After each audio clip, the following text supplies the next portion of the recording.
Things are still looking okay. We do have some areas to watch here. These two features are way on out here. When they're this far out, we really don't need to worry about them, especially when we've got an area highlighted in the Gulf of Mexico. Now, the chances of this blowing up into anything major is very, very low. It doesn't look like this is going to be a major problem, but we do need to keep an eye on it. It is mid-August. There's a tropical wave heading towards the Gulf. We're going to keep you updated on it. We'll stay on top of it for you to give you that peace of mind. Okay, here we are. There it is this morning. It's not a whole lot to it. It's some showers north of the islands. This is going to be heading towards the Gulf, and it'll get closer to the Gulf by Sunday and into Monday. Now, by Monday, it's probably going to be south of the Louisiana coast. The big question right now is, what impacts do we see from this, or do we see any impacts? And it's going to depend on the track of this thing, exactly where it wants to travel. Now, if this tropical wave decides it wants to take this more southern route, maybe this ridge is stronger and it pushes it further to the south, it'll take it more to Texas, and we probably wouldn't get much rain or any rain in that instance. It would just be hot and mostly dry.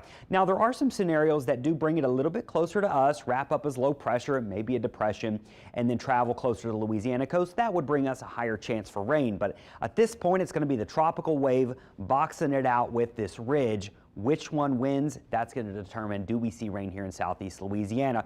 And models are still split, which is to be expected. There's really not much there to it. So there's the moisture Saturday into Sunday near South Florida. There it is on Monday, near us, but maybe skirting us, maybe close to us. So rain chances are going to remain up in the air at this point. I have them at 40% on Monday.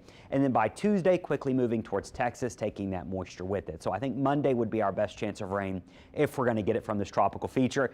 And boy, do we need it. You know, we don't ever want a hurricane, but a weak depression with some rain, that would not be a bad thing at this point for our local area. We're in a severe drought. We're also dealing with record-breaking temperatures. That would help us out, at least some rainfall across the area.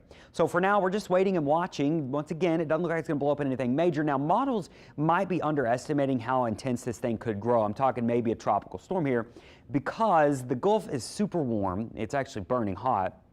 There's not a ton of wind shear, but there is some dry air left over after this weak front that has moved through. So that may be the limiting factor, but models can sometimes underestimate how quickly these things can try to spin up, especially in the Gulf of Mexico. So that's why I always say you don't turn your back on a tropical wave. But right now, I would definitely go for some rain. I think we all would too, and that will determine how warm we get early next week. So Monday's forecast, big up in the air. Just know that this could change dramatically, either up or down, depending on if we're actually going to get rain. Here's what we're dealing with for the next 4 days. Not much going on. Now, our heat and humidity are going to ramp back up. Today's 97 with slightly drier air, but tomorrow hot and muggy. Same thing Saturday, same thing on Sunday. Of course, Monday we'll be keeping an eye on that tropical wave for some rain. Here's your marine forecast. Today, tomorrow, and Saturday, winds will slowly start to shift back out of the southwest, and not much chop out there. And then as you look at your high tides, that'll happen later on this afternoon. Your low tides will happen later on tonight.